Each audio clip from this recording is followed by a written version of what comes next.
Laura Peña Izquierdo es la presidenta de Copardón y nos acompaña esta mañana. Buenos días, Laura, placer tenerte por aquí. Buenos días, Oscar, Joana, don Freddy. Bienvenida. Gracias a ustedes por tenerme nuevamente aquí. El tema de los proyectos que han pasado por el Congreso rápidamente en estos últimos días, los que caerán pendientes de aprobarse en la próxima legislatura o en las siguientes adelante. Código laboral, ley de residuos sólidos son los dos temas que he visto más interés al sector empresarial. Así Cuéntanos es. un poco cuál es la situación de ambos en este momento. Bueno, Código Laboral, hubo un poco de prisa ahí, se aprobó en segunda lectura en el Senado y de inmediato pasó a la Cámara de Diputados, donde se aprobó en primera lectura también bastante rápido, sin detenerse a revisar cuáles eran las observaciones que el sector empresarial había puesto sobre la mesa cuando salió el informe del Senado. Nosotros la verdad que nos sorprendimos muchísimo. Ustedes vieron ya 2 comunicados del sector empresarial en su conjunto, 85 asociaciones empresariales unidas en una sola voz, reclamando que el acuerdo tripartito fuera respetado, porque ese acuerdo tripartito que se entregó, ese proyecto de ley a través del Poder Ejecutivo, tenía unos consensos, muchos consensos. El único consenso al que no pudimos llegar fue al tema de la cesantía, que de hecho nosotros esperábamos que el Senado lo pudiese abordar. Cuando el año pasado se depositó en octubre, nosotros asistimos a las vistas públicas que celebró el Senado, y ahí nosotros presentamos cuál era nuestra posición en base al tema de la cesantía, que es importante y lo hemos aclarado en todos los espacios, pero me gusta reiterarlo porque se nos ha malinterpretado con el tema de que el sector empresarial quiere eliminar la cesantía. De ninguna manera, nosotros queremos modificar la cesantía para que sea un costo laboral menor para todas las empresas. De hecho, quien pone sobre la mesa la reforma del Código Laboral es el sector empresarial, buscando 3 aspectos que reformar en el código. Número 1, el tema de los costos laborales. Número 2, el tema de ajustar la jornada laboral a lo que estamos viviendo hoy en día, la modernidad de los trabajos. Y número 3, revisar los procesos judiciales, que son realmente, afectan mucho al sector empleador, sobre todo en esos temas de costos laborales. Entonces nosotros nos sorprendimos de que el Senado cambió prácticamente todos los puntos que nosotros en el último trabajo que hicimos, fueron 3 años, reuniéndonos en el Consejo Consultivo del Trabajo, todos los miércoles, de manera tripartita, analizando punto por punto, donde llegamos de acuerdo con el tema de la jornada, donde llegamos de acuerdo con el tema de los procedimientos y otros aspectos importantes y fundamentales. Entonces, cuando vimos el informe del Senado, nosotros dijimos, pero ¿por qué? Si el tripartismo es la base de toma de decisiones y de derechos, ¿por qué entonces? Y la paz laboral de la que hemos disfrutado en los últimos años. Totalmente. No, nosotros somos un país ejemplo de paz laboral y de diálogo social. Por el tripartito. Por el tripartismo. Y eso lo vimos ahora en la OIT, que vamos todos los años. Entonces, si se iba a tocar algo, nosotros entendíamos que mínimamente nos debieron de haber llamado a la mesa para consultar. Ustedes no saben de dónde salió ese cambio. No tenemos ni idea. Entonces, nosotros inmediatamente reaccionamos. Ni preguntaron. Bueno, sí, claro, nosotros reaccionamos y el presidente del Senado nos recibió, junto con el presidente de la Comisión Especial, con el senador Dulup, y nos pasamos una tarde entera revisando punto por punto esos puntos que nosotros habíamos acordado en el tripartismo y que se habían tocado.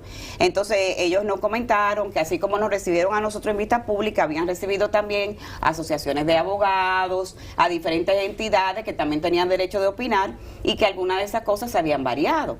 Perfecto. El Congreso es el que hace las leyes, ¿verdad que sí? Y tiene su derecho.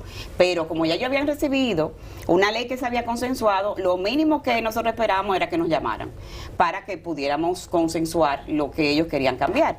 Bueno, sí tengo que decir que fueron muy abiertos con nosotros, nos recibieron y decidieron entonces echar para atrás casi todo lo que ellos habían modificado. Uno de los temas que nosotros no entendemos cómo salió de Zona Franca. Zona Franca es un régimen especial que no aporta impuestos en el país y cómo tú pones a participar a los empleados de los beneficios de la Zona Franca.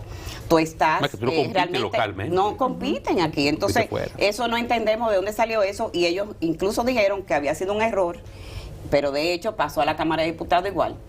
Entonces, la verdad es que ese proyecto, lo mejor que haya pasado fue que perimiera, porque no iba a recoger esos consensos que nosotros habíamos logrado.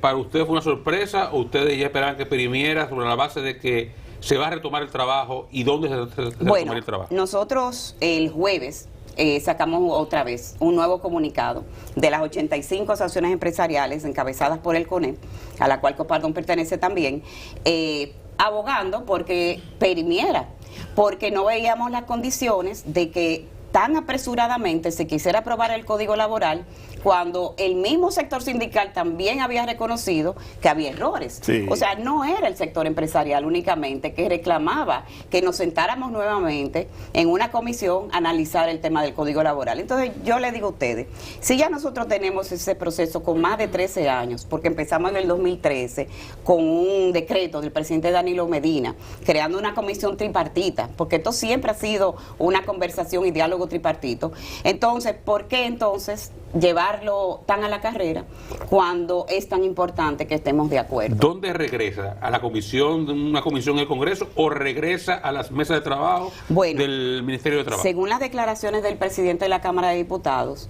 él dijo que iba a nombrar una comisión. No sabemos si será una comisión bicameral, supongo que ya será en la Cámara de Diputados, alguna comisión especial. Pero hay que reintroducirlo. Pero hay que reintroducirlo, exactamente. ¿Y no qué sabemos, se va a reintroducir? ¿Y qué se va a reintroducir? Ojalá que podamos retomar el proyecto que se introdujo en octubre por el Poder Ejecutivo, porque recoge la mayor parte de los consensos. Sin embargo, sí nosotros queremos un espacio, y hemos estado abogando desde diciembre del año pasado, cuando fuimos al Senado, de que este es el momento de nosotros modificar la cesantía. Hay muchos, el gobierno cree que el momento de discutir la cesantía debe de ser cuando se discuta la ley de seguridad social. Yo estoy de acuerdo porque hay un artículo, el artículo 50, que habla sobre el seguro de desempleo, que la idea era sustituir la cesantía por el seguro de desempleo. Sin embargo, el Código Laboral tiene varios artículos, el 80, el 86, que hablan del tema de la cesantía. Y yo les voy a poner un ejemplo. Mire, el gran problema en nuestro país es la informalidad laboral, que más o menos se ha mantenido entre los 54, 55, 56, pero si ustedes miran la historia de 10 años para atrás, más o menos anda igual, promedio. Si buscamos la informalidad en otros países, nosotros ni siquiera estamos en el promedio de América Latina, el promedio anda por 51%, entonces nosotros estamos por encima del promedio. Por debajo de ese promedio tenemos países como Costa Rica, Chile. Costa Rica tiene una informalidad de 35% y un tope de cesantía de 8 años.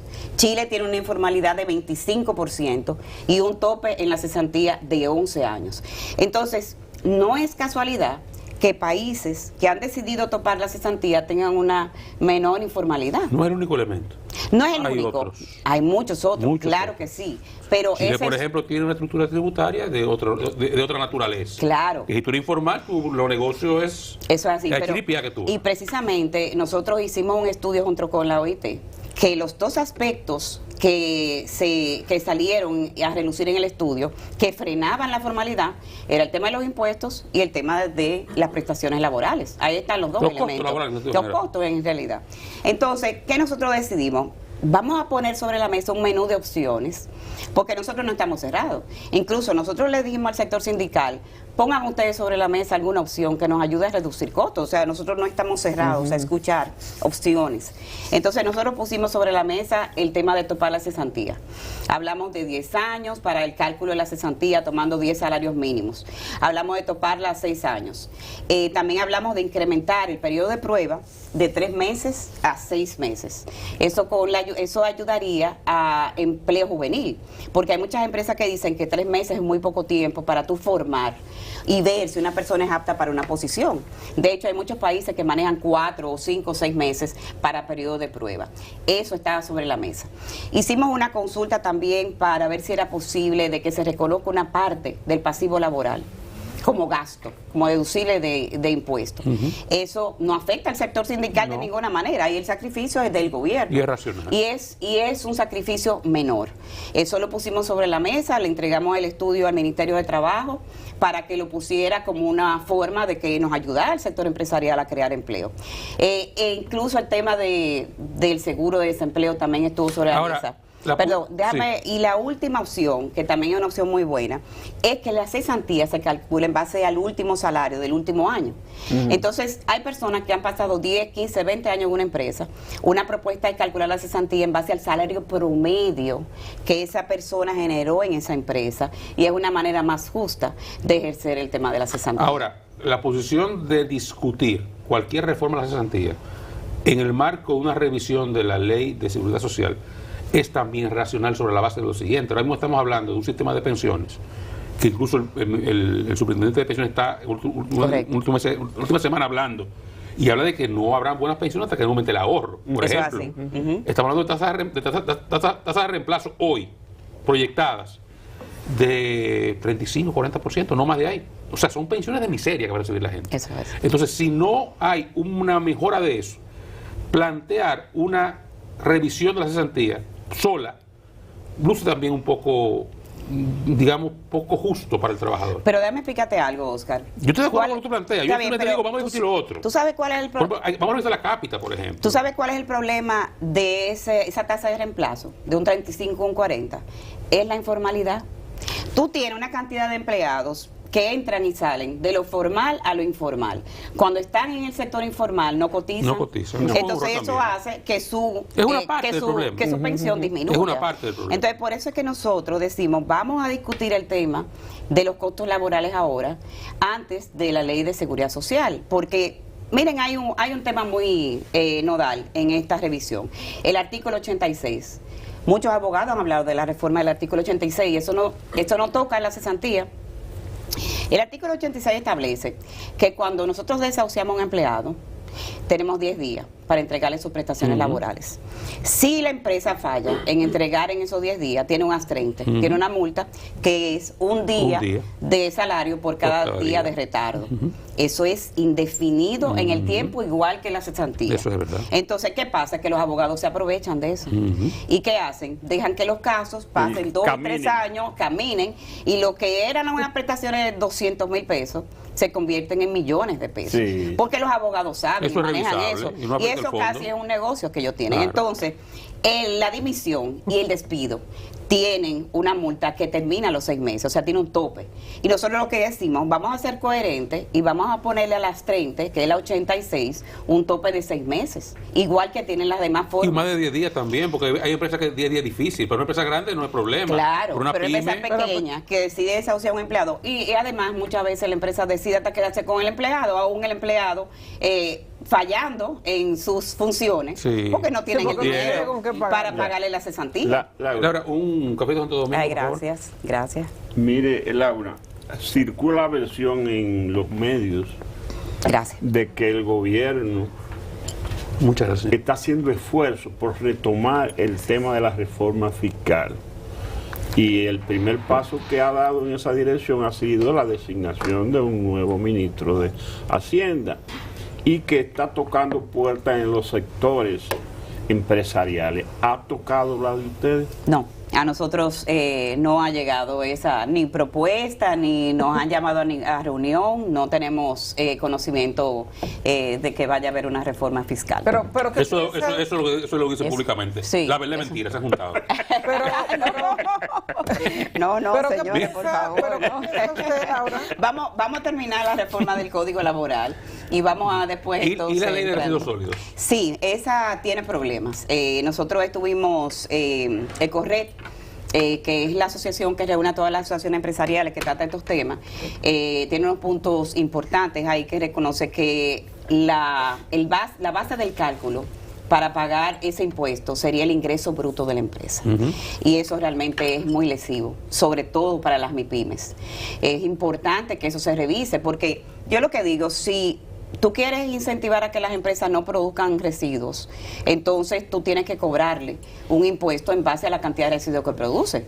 Supongo que eso es lo lógico. Pero es imposible. Entonces, no entendemos por qué esa tarifa viene en base a los ingresos de la empresa, porque las empresas lo que quieren cada año hacen planes estratégicos para crecer, para tener más ingresos, pero si yo entonces hago ese plan, voy a pagar más impuestos por producción de residuos. Pero usted ha visto el porcentaje como del pago de la tasa como como parte de las ventas brutas totales. Es ínfimo. Bueno, hay empresas que van a tener que pagar casi 10 millones de pesos. Empresas grandes. Pero yo quiero pagar 10 millones de pesos, eso quiere decir que he vendido 1.000. Sí, mucho, pero yo quiero pagar 10 millones, de verdad, aquí quiero pagar 10 millones. Es un impuesto realmente que no es proporcional, debe de ser en base a qué empresa produce realmente residuos. Y de hecho, esta ley está para promulgar en el Poder Ejecutivo, según lo que he leído. Entonces, ojalá que esto sea revisado nuevamente antes de promulgar, porque es muy lesivo. Sobre las MIPYME incluso sacaron un comunicado hoy quejándose del tema de ese tarifario para que sea revisado. Pero no habría también hay una doble tributación, porque entonces la empresa igual va a pagar su factura de la basura a su alcaldía normal.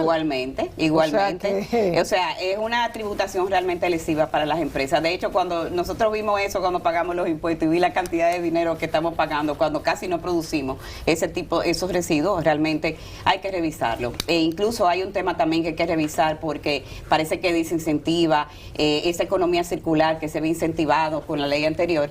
O sea que ojalá que el presidente pueda revisar nuevamente ese proyecto. Cuando salió la pasada, cuando se aprobó en el Senado, lo que gritaron fueron los industriales.